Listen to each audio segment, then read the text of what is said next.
নমস্কার বন্ধুরা, সবাই কেমন আছেন? ভাবলাম আজ রাধা অষ্টমীর দিনের যে পুজো করেছিলাম সেই পুজোর ভিডিওটা আপনাদের সঙ্গে শেয়ার করি। বেশি কিছু সেরকম করতে পারি না, অল্প কিছুই আমার নিজের মতো করে করেছিলাম, সেটাই আপনাদের সঙ্গে শেয়ার করছি।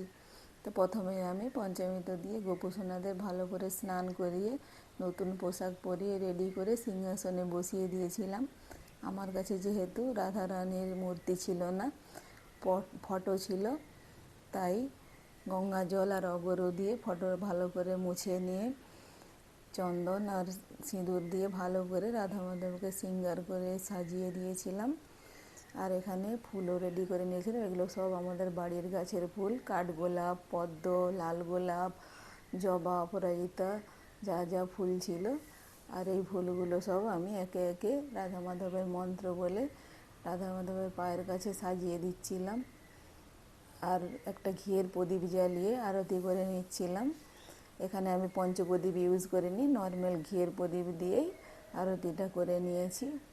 আর এরপর একে একে সব ভোগের উপরেই তুলসী পাতা আমি দিয়ে দিচ্ছিলাম, কেন তুলসী পাতা না দিলে কিন্তু রাধা মাধব ভোগ গ্রহণ করেন না।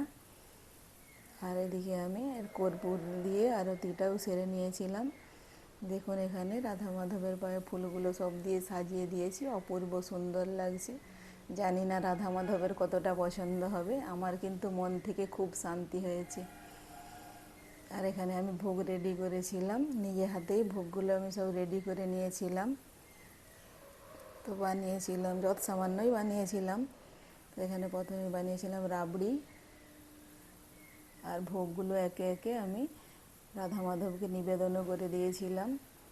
এখানে রাবড়ি ছিল, আর ছিল চিনি দিয়ে নারকেল দিয়ে সন্দেশ, আর এখানে শুকনো মালপোয়া, আর রাবড়ি মালপোয়া ছিল সাইডে, ওটাও আমি মালপোয়ার উপরে রাবড়ি আর ড্রাই ফ্রুটস ছড়িয়ে রেডি করে দিয়েছিলাম।